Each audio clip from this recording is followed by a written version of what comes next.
IPL के मंच पर केएल राहुल की एक कमाल लाजवाब पारी ये कोई नई कहानी नहीं है, लेकिन साल दर साल इस टूर्नामेंट में जिस कंसिस्टेंसी के साथ राहुल का बल्ला आईपीएल में आग उगलता है ये उन्हें बाकी खिलाड़ियों से अलग लीग में खड़ा करता है।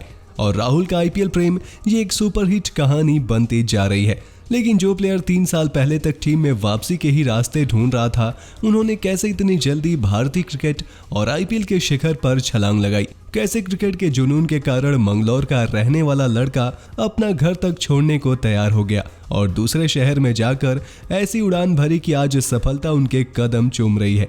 आइए राहुल के जीवन के इस खास मौके पर उनकी अनसुनी कहानी के बारे में जानते हैं। कन्नानूर लोकेश राहुल उर्फ केएल राहुल का जन्म 18 अप्रैल 1992 को मंगलौर में केएन लोकेश और राजेश्वरी के घर हुआ था। उनके पिता शहर में ही स्थित राष्ट्रीय प्रौद्योगिकी संस्थान में प्रोफेसर और पूर्व निदेशक हैं, जबकि मां राजेश्वरी मंगलौर यूनिवर्सिटी की प्रोफेसर हैं। बचपन से ही राहुल को क्रिकेट का बड़ा शौक रहा। उनके फेवरेट खिलाड़ियों की लिस्ट में भारत के पूर्व दिग्गज बल्लेबाज सुनील गावस्कर टॉप पर थे। बचपन में राहुल मंगलौर में ही पले बढ़े। एनआईटी इंग्लिश मीडियम से हाई स्कूलिंग की, पर स्कूल टाइम से ही राहुल के सर पर क्रिकेट का भूत सवार था। वो अपने साथियों के साथ गलियों मोहल्लों में खेला करते थे, जिसे देख राहुल के पिता ने 10 साल की उम्र से ही उनकी क्रिकेट की कोचिंग शुरू करवा दी थी। राहुल के अंदर पहले से ही एक क्रिकेटर छुपा हुआ था और उन्हें क्लब मैचेस में खेलने के लिए सिर्फ 2 साल का समय लगा। हालांकि इस बीच राहुल ने कभी पढ़ाई के साथ कॉम्प्रोमाइज नहीं किया। सेंट अलाइसियस कॉलेज से प्री यूनिवर्सिटी में अपनी पढ़ाई पूरी की, लेकिन चूंकि राहुल के सपने काफी बड़े थे, उसे सिर्फ मंगलौर जैसे छोटे शहर में रहकर पूरा नहीं किया जा सकता था। ऐसे में 18 साल की उम्र में राहुल ने एक बड़ा फैसला लिया। वो जैन विश्वविद्यालय में पढ़ने और अपने क्रिकेट करियर को आगे बढ़ाने के लिए बेंगलोर शिफ्ट हो गए। इस फैसले ने जैसे राहुल की करियर को नई उड़ान दी। उन्होंने कॉलेज के दिनों में अपनी क्लास बल्लेबाजी से सभी का दिल जीता और बहुत जल्द राहुल बेंगलोर की स्टेट टीम से खेलने लगे। राहुल के करियर में 2010 एक बड़ा मोड़ लेकर आया, क्योंकि 18 साल के इस होनहार खिलाड़ी को अंडर 19 विश्व कप में भारतीय टीम में शामिल किया गया और उस टूर्नामेंट में राहुल ने कुल 143 रन बनाए। इतनी बड़ी कामयाबी के बाद राहुल को उनकी बेंगलोर की टीम ने भी फर्स्ट क्लास मुकाबले में मौका देने का फैसला किया, जिसके बाद 2011-12 के डोमेस्टिक सीजन में उन्होंने घरेलू क्रिकेट में अपना डेब्यू किया। बावजूद इसके राहुल को अपने आप को एस्टैब्लिश करने में थोड़ा समय जरूर लगा, पर 2013 से 14 का सीजन राहुल के लिए इतना शानदार भी था कि उनके लिए भारतीय टीम के सभी दरवाजे खुल गए। कर्नाटक उस सीजन की रणजी चैंपियन बनी और केएल राहुल के बल्ले से एक ही सीजन में निकले 1033 रनों ने न केवल कर्नाटक को चैंपियन बनाया, बल्कि टीम इंडिया के सिलेक्टर्स की नजरें भी इस खिलाड़ी पर पड़ गई।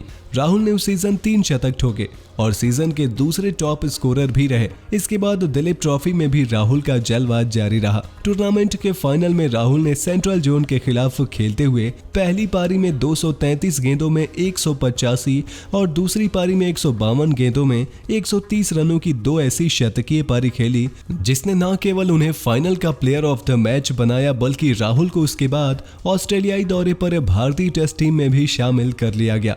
और राहुल ने मेलबर्न के ऐतिहासिक एमसीजी पर बॉक्सिंग डे टेस्ट मैच में भारत के लिए डेब्यू किया। उन्होंने रोहित शर्मा की जगह ली, लेकिन दोनों ही पारियों में 2 अलग अलग बैटिंग पोजीशन पर बल्लेबाजी करते हुए कोई खास कमाल करने में कामयाब नहीं हो पाए। लेकिन इसके अगले ही टेस्ट मैच में केएल राहुल ने सिडनी में मुरली विजय के साथ पारी की शुरुआत करते हुए 110 रनों की शानदार पारी खेलकर अंतर्राष्ट्रीय क्रिकेट में अपनी काबिलियत का पहला प्रमाण दिया। इस दौरे से आने के बाद डोमेस्टिक क्रिकेट में राहुल का बल्ला आग उगलता रहा और घरेलू टी20 टूर्नामेंट सैयद मुश्ताक अली ट्रॉफी में शानदार प्रदर्शन करने के कारण केएल राहुल को आईपीएल में भी खेलने का मौका मिला। 2013 के आईपीएल सीजन में आरसीबी ने राहुल को बतौर विकेटकीपर बल्लेबाज के रूप में खरीदा, लेकिन उस सीजन उन्हें ज्यादा खेलने का मौका नहीं मिला। फिर अगले ही सीजन सनराइजर्स हैदराबाद की फ्रेंचाइजी ने 1 करोड़ की मोटी रकम देकर राहुल को अपने साथ शामिल कर लिया। उधर अंतर्राष्ट्रीय करियर में केएल राहुल के साथ एक दुर्भाग्यपूर्ण घटना भी घट गई।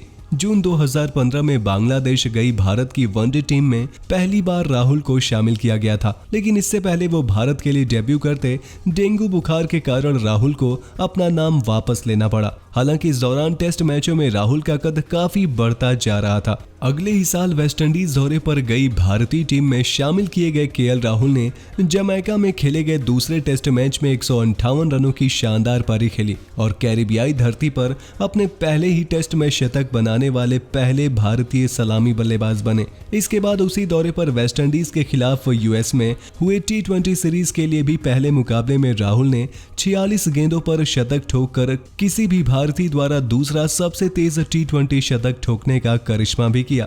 टेस्ट और T20 के बाद अब बारी वनडे मैचों की थी। राहुल ने यहां भी अपनी धाक जमाई। 11 जून 2016 को जिम्बाब्वे के खिलाफ हरारे स्पोर्ट्स क्लब में डेब्यू पर ही शानदार सैकड़ा जड़ के राहुल ने सभी का दिल जीत लिया। आपको बता दें कि इसी दिन टेस्ट, वनडे और T20 में शतक लगाने वाले केएल राहुल भारत के दूसरे बल्लेबाज बने थे। लेकिन फिर वक्त बदला और राहुल के बुरे दिन शुरू हुए। राहुल का फॉर्म अचानक से टेस्ट क्रिकेट में डीप करने लगा। विदेशी परिस्थितियों में जाकर राहुल का टेक्निक सवालों के घेरे में आने लगा और देखते देखते राहुल को टेस्ट मैचों में अपनी जगह भी गंवानी पड़ गई। इसके अलावा वनडे मुकाबलों में भी रोहित धवन को राहुल से पहले ओपनिंग करने का मौका मिलने लगा। हालात ऐसे बन गए कि टेस्ट क्रिकेट में भी राहुल भारत की पहली चॉइस ओपनर नहीं हुआ करते थे। बीच में पृथ्वी शॉ, मयंक अग्रवाल जैसे बल्लेबाजों को भी उनसे पहले प्राथमिकता दी जाती थी। लेकिन 2018 के इंग्लैंड दौरे के बाद चीजें बदलनी शुरू हो गई। मयंक अग्रवाल के एक मैच में चोटिल होने से केएल राहुल को खेलने का मौका मिला और राहुल ने इस मौके को दोनों हाथों से कबूला। इंग्लैंड दौरे पर उसी मुकाबले में शानदार शतक लगाया और टेस्ट क्रिकेट में अपनी जगह वापस से बना ली। उसी साल आईपीएल में किंग्स 11 पंजाब ने उन्हें 11 करोड़ की मोटी रकम देकर अपनी टीम में शामिल कर लिया और 3 साल ये बल्लेबाज पंजाब की टीम का अहम हिस्सा रहा। तीनों साल राहुल के बल्ले से 500 से ऊपर रन निकले और इस दौरान राहुल को आईपीएल टीम की कप्तानी करने का भी अनुभव मिल गया। देखते ही देखते राहुल का कद फ्रेंचाइजी और अंतर्राष्ट्रीय क्रिकेट दोनों जगह बढ़ने लगा। राहुल तीनों फॉर्मेट में भारतीय टीम के अहम सदस्य बन गए और विराट कोहली के T20 की कप्तानी छोड़ने के बाद सिलेक्टरों ने रोहित को कप्तान बनाने के साथ साथ केएल राहुल को उनके कंसिस्टेंसी का रिवॉर्ड देते हुए उन्हें लिमिटेड ओवर्स में भारतीय टीम का उप कप्तान भी नियुक्त कर दिया। जिसके बाद आईपीएल 2022 के ऑक्शन से पहले राहुल ने पंजाब की फ्रेंचाइजी छोड़ दी और इसके बाद लखनऊ सुपर जायंट्स ने इस खिलाड़ी को 17 करोड़ की मोटी रकम ऑफर करके अपनी टीम का कप्तान बनाया और आईपीएल इतिहास का सबसे महंगा खिलाड़ी भी केएल राहुल बन गए। हालांकि शुरुआत में फ्रेंचाइजी का उन्हें कप्तान बनाने का फैसला थोड़ा सवालों के घेरे में था, क्योंकि बतौर कप्तान राहुल का आईपीएल में कोई शानदार रिकॉर्ड नहीं रहा था। लेकिन जब से उन्होंने भी लखनऊ की कप्तानी संभाली है, इस सीजन 6 में से 4 मुकाबले लखनऊ जीत चुका है और टॉप 2 में अपनी जगह बनाए हुए है।